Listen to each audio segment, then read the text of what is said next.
blamed her for contributing to the distractions that led to fatal delays. Sandy Hill Pittman's name will forever be associated with one of the most heartbreaking tragedies in the history of Mount Everest.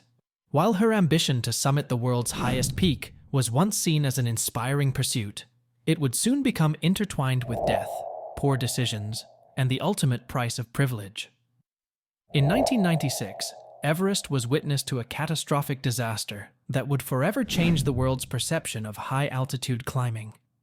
It was the year when 8 climbers lost their lives, and Sandy Hill Pittman was one of the climbers who would be tragically caught in the chaos. The 1996 Everest disaster became infamous, with climbers from multiple expeditions, most notably Rob Hall's Adventure Consultants team, facing a series of deadly decisions. Sandy, like many others, had joined a commercial expedition with high hopes of reaching the summit, but what unfolded during those final crucial hours would shatter the lives of many. Pittman's experience on Everest was marred by a series of questionable choices that would lead to devastating consequences. As the weather began to turn deadly, with blizzards and fierce winds sweeping the mountain, climbers faced the difficult decision of whether to turn back or continue upward. It was a moment of extreme peril that required clarity and teamwork. However, reports suggest that Sandy's presence in the group was not without controversy. While others struggled with freezing temperatures, oxygen depletion, and the relentless storm, Sandy was reportedly using her satellite phone to communicate with friends and even send messages to the press. Her distraction by these media communications at such a critical time raised suspicions about her priorities and motivations. As the storm raged on, several climbers, including those from Sandy's team, were left stranded high on the mountain with little to no means of survival. With limited oxygen and failing health, climbers who had been so close to the summit were forced to turn back, but it was already too late.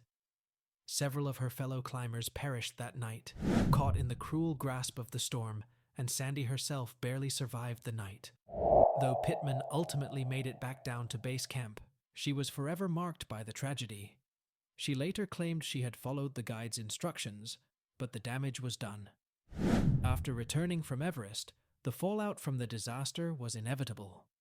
Pittman, a well-known socialite and wealthy New Yorker, was vilified by some members of the mountaineering community for being part of an expedition that, in their eyes, seemed more interested in publicity and wealth than in the integrity of climbing. Many blamed her for contributing to the distractions that led to fatal delays, especially given the media attention she had garnered during the expedition. Pittman's image, once associated with grace and privilege, became tainted by the perception that her presence on the mountain might have led to poor decisions and tragic consequences. Though she survived, the grief of losing so many climbers in one of the deadliest Everest seasons haunted her. Sandy Hill Pittman was left to grapple with her role in the disaster, a legacy marked by the loss of life and the harsh truths about the dangers of mixing fame, wealth, and adventure. Her story serves as a sobering reminder of the human cost of ambition and the devastating impact of a single ill-timed decision in an unforgiving environment. Sandy Hill Pittman will always be remembered for being part of Everest's darkest chapter, a tragic tale where privilege, distractions, and deadly miscalculations claimed the lives of many.